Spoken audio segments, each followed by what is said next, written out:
Yes, it's time for you to clean up the yard. Get outside pronto were the words that echoed from my mother-in-law at my in-law's house. I was always treated like a servant, especially at Christmas. After doing all sorts of housework, I'd find myself locked out in the yard.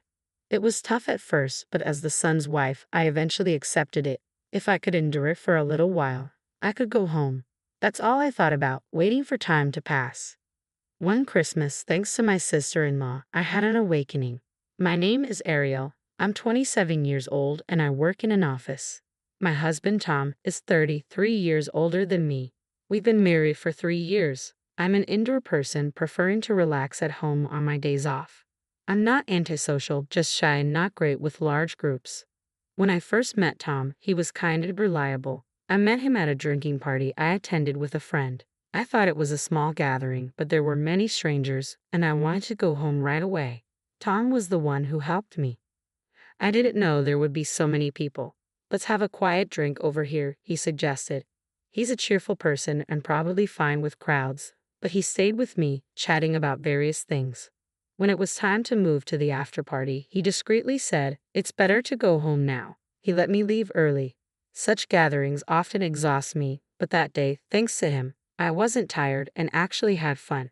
He remained kind and reliable as we dated. As an indoor person, he took me to places I'd never seen before, showing me beautiful views. He was always gentle, escorting me wherever we went. In the 2 years we dated, we never fought. But after marriage, I saw a not-so-kind side of him.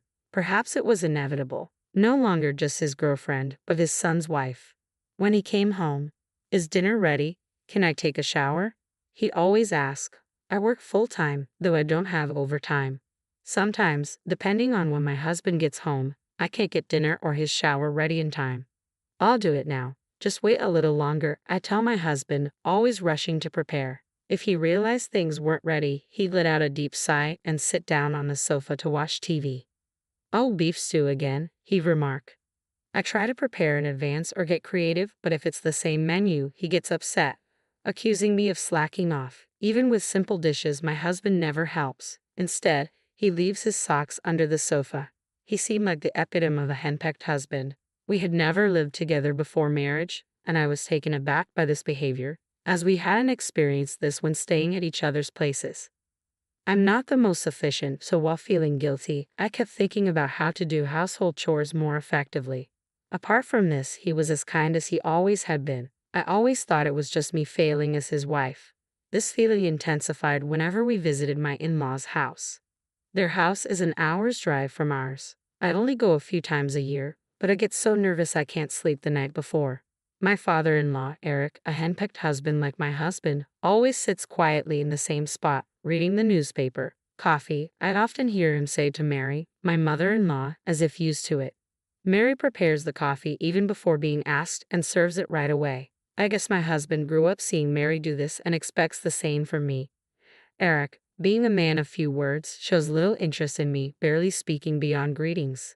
Mary is a strong, talkative woman, having been a housewife for years. She efficiently does her chores, probably finding my ineptitude frustrating. When at the in-laws, I cook with Mary, but she often scolds me. "What are you waddling for? Get those vegetables chopped now." I can only reply, "I'm sorry, I'll do it right away." With each visit, I felt increasingly disliked by Mary, always being scolded no matter how careful I tried to be. I blamed myself for not improving. Even when my husband saw me scolded, he said nothing, just lounging around watching TV or fiddling with his phone. Overwhelmed by the constant scolding, I eventually talked to him about it. "You just need to be more efficient. Mom doesn't usually get that angry," he remarked. His words weren't wrong, but they only made me feel more dejected. One day, a year into our marriage, while cooking with Mary as usual, she finally snapped. "I'm so frustrated doing chores with you. I can't take it anymore. From now on, you'll do it alone. I'll just give instructions," she declared. It seemed Mary had reached her limit with me, scolding me every time. "All right, I understand. I'm sorry," was all I could say. Yet again, after apologizing, I ran to the bathroom in tears, feeling pathetic for upsetting Mary so much. I felt terrible for not being a good daughter-in-law. From then on, under Mary's orders, I did all the household chores alone when at the in-laws' house. Even though I worked by myself, Mary's scolding didn't stop. I was always apologizing. Despite my efforts, my husband and Eric just turned a blind eye. Christmas was particularly depressing. My husband has 3 siblings, and his unmarried brother would come home for the holidays. Sally, my sister-in-law, living far away, only comes back once a year and spends her time at her husband's parents' house. Every year on Christmas Eve, Mary cleans the house from top to bottom, prepares roast turkey, and gets ready for the Christmas feast. On Christmas Day, she cooks up a storm and waits for her 2 younger sons to return. The first year, having helped Mary before, now that I was doing chores alone, it meant handling everything. Just thinking about it was overwhelmingly distressing. On the way to the in-laws' house on Christmas Eve, I did the grocery shopping Mary had asked for, and the car was full. Upon arriving and finishing unloading, Mary immediately instructed me to start cleaning the windows. One cleaning task after another followed, along with preparing lunch. By evening, I was exhausted, yet the cleaning wasn't done. "What are you dawdling for? At this rate, we'll have to continue tomorrow." Mary kept scolding me. I was too tired even to apologize. When I finally finished cleaning, it was already dark outside. Then, I started preparing the roast turkey and cleaning up, and before I knew it, it was the next day. I hadn't even started preparing for tomorrow's meal. Sally hadn't instructed me on the preparations. "It needs to be ready by 11 a.m., she said before heading to bed. My husband and Eric had already fallen asleep. I spent the night desperately doing the meal prep. There was so much to do, and as I worked, I couldn't help but cry. Sally probably started cleaning and prepping not just on Christmas Eve, but several days before. It was unreasonable to expect me to do it all alone. I understood that, as a son's wife, I had to accept this, but I couldn't stop crying. Eventually, morning came while I was still prepping, and I had to start cooking right away to be ready by 11 a.m. I finished everything in time, feeling relieved that I managed to get it all done by 11 a.m. "Wow, this looks delicious." "Thanks, Mom," exclaimed the brothers. Their words irked me. Just as I thought I could finally sit down to eat, Mary called me. "What are you sitting down for? It's family time now. You need to clean the yard," Mary said, handing me a broom. I couldn't believe it but had no energy to resist. Silently, I took the broom and went to the yard. From inside the house, I could hear my family chatting and laughing, seemingly uncaring of my absence. The in-laws' house is in the north, and it was freezing that day. I didn't even have time to put on my coat, so I shivered uncontrollably as I tried to clean. Tears and a runny nose wouldn't stop. I kept telling myself it was my duty as a son's wife, just waiting for the time to pass. 3 hours passed before I was allowed back inside. I was so cold I could barely move, but Mary immediately said, "Hurry up with the cleaning." Shivering, I did the dishes. I knew I could go home soon, as my husband had to work from the second day. That thought kept me going. By the time I finished, it was time to leave. I was exhausted, having not slept since the day before. In the car on the way back, I cheerfully told my husband, "Am I going to spend every Christmas like this? I'm tired, cold, and I can't take it anymore." "Just be more efficient, and you can sleep next year. Stick on lots of disposable heating pads. Stop crying. It's bad luck for Christmas." His cold response angered me. I was starting to resent him. No, I think I already disliked him. I had time off until the 3rd, but I got sick from being outside in the cold and spent the rest of my Christmas break in bed. This treatment continued every time I went to the in-laws' house. The next Christmas Eve, I tried to prepare in advance and get more sleep. I even brought lots of disposable heating pads in case I had to go outside. But Mary criticized my pre-made dishes. "This is too salty. Start over," she said, rendering my efforts meaningless. Then she took all the heating pads from my bag. "Oh, disposable heating pads. These will be perfect for church." "Thank you," she said, taking them all. I couldn't sleep again because of the cleaning and cooking. After preparing the meal, I was sent outside to avoid catching the cold again. I wore a down jacket and took the disposable heating pads I had put in my pockets outside. Despite wearing thick clothes and carrying the heating pads, I couldn't stop shivering as it was snowing that day. About an hour later, a little boy came out of the house. "Wow, snow," he exclaimed. I was surprised. There shouldn't be any children inside.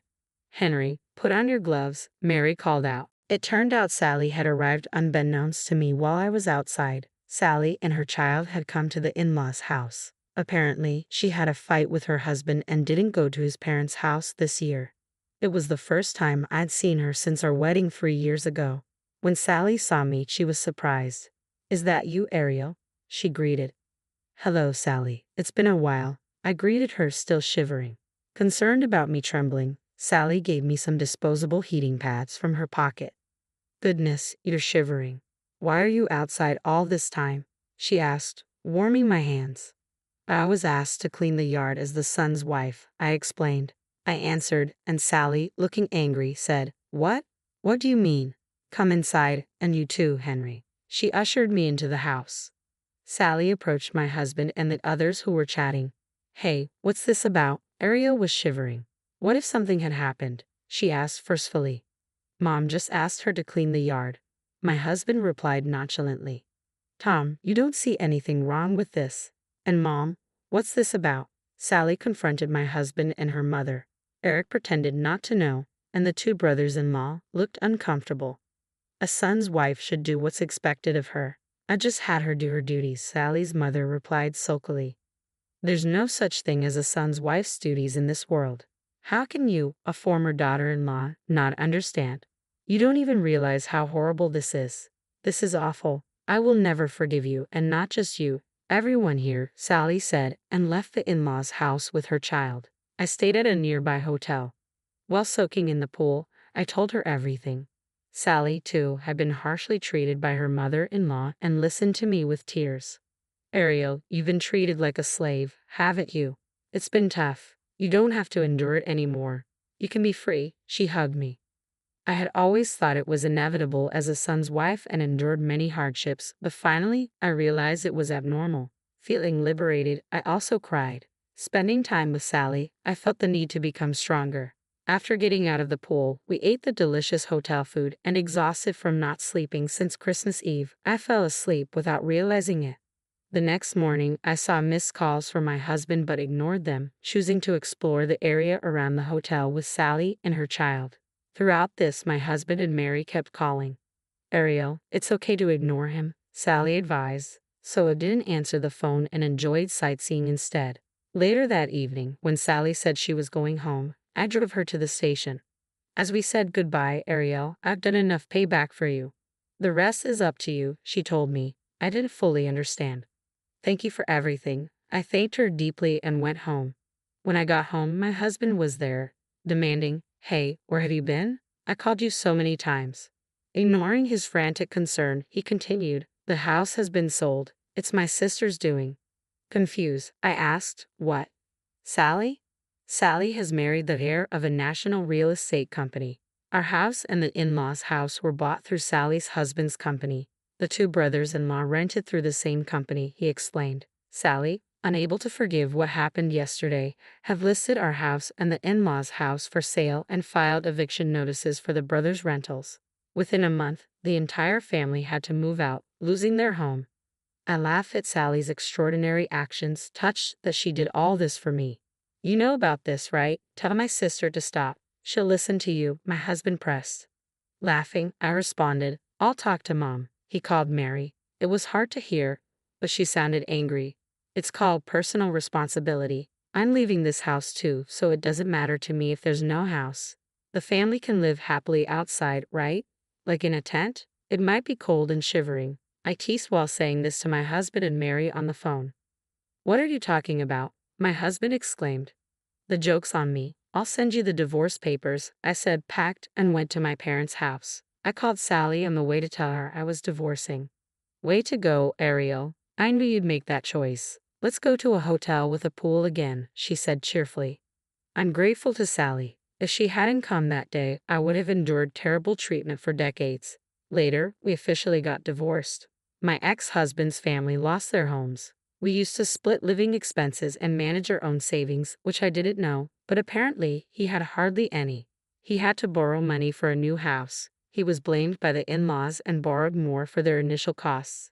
After the divorce, his debts grew, and he started working part-time at night. Serves him right.